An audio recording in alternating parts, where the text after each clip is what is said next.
Mali was established by the Mandinka, also known as Mandingo, a more popular name for the ethnic group, I believe, since Kunta Kinte described himself as one in the major drama series Roots, written by Alex Haley, about his family.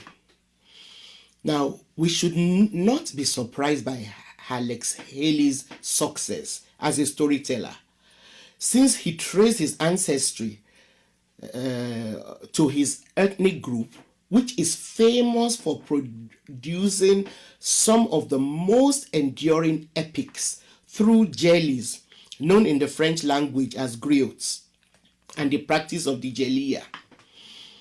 The story of the evolution of the empire of Mali, which overtook Ghana, is very interesting and is often conflated with the stories of its two most famous rulers, Sundiata Keita and Mansa Musa Keita, whose stories have been left as epics woven together and preserved through oral and recently written traditions.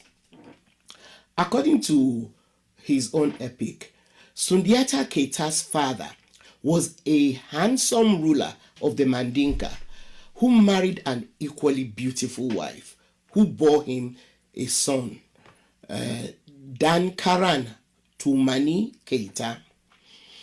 However, a soothsayer who visited this king's court predicted that if he married an ugly woman, she would bear him a son who would one day become a very mighty king. Subsequently, he was presented with a hunchbacked woman by some hunters. Although this woman who was presented was not nearly as beautiful as the bride he already had, he married her in the hope of fulfilling the prophecy. Unfortunately, when she gave birth to a son, Sundiata, he was unable to work. He was unable to walk. Still, hopeful that the prediction would be somehow fulfilled, the king tried to raise his crippled son without prejudice. Unfortunately, after the king died, his first son, Dankaran Tumani Keita, became king, but he was not accommodating of his disabled half-brother.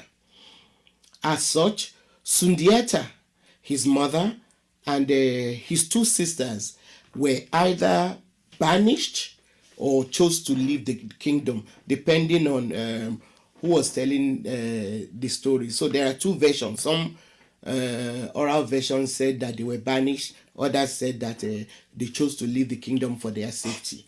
Anyway, they moved to a neighboring kingdom where Sundiata, who could only walk with the use of a walking stick made out of a baobab branch, miraculously gained use of his legs.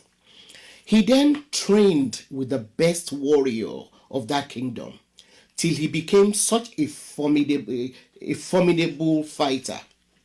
His prowess made him so good, so indispensable as a warrior, that his host kingdom chose to make him the heir to their throne.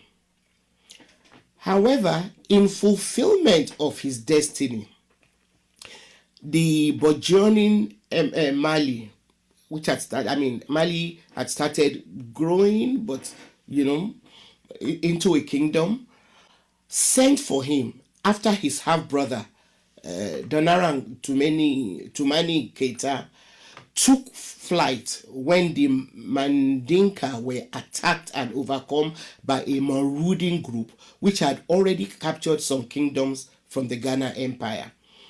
Some sources identify this group as the Almoravids, but others just identify them as a group of people who were capturing people in order to convert them to Islam. Sundiata then strategically entered into an alliance with other small kingdoms, who then enthroned him as the first Mansa of the collective kingdoms. Now, of course, Mansa means emperor, ruler, a king, and all of that. He succeeded in organizing this motley lot into a cohesive unit under the first bara, or assembly of nobles and minor kings of the emerging empire. So some form of democracy, I think we can start seeing started developing, because he did not rule as an absolute king. He formed this assembly of nobles who were made up of kings of other smaller empires, and then he then presented them with a set of rules and regulations for administering the domain at his coronation. This move was to guarantee peace and prosperity in the new state, or the emerging empire. Initially, the capital of this new empire of Mali was Kangaba. I hope I'm pronouncing that. Kangaba, which was located on the banks of the Niger River. Sundiata's ascension as a Mansa was in 1230, and as he went on to expand the handful of kingdoms into a formidable empire, he moved the capital to Niani. After overtaking Ghana, he quickly took control of the gold trade, which Ghana had been famous for, and started improving agriculture by turning many of the soldiers in his army into farmers. They cultivated fertile land, which therefore produced plentiful harvests of grains, peanuts, and other food crops, as well as cotton. At his death in 1255, Sundiata was succeeded by his son, who was also followed by a number of other less remarkable emperors, until 1307, when another great ruler, Musa Keita,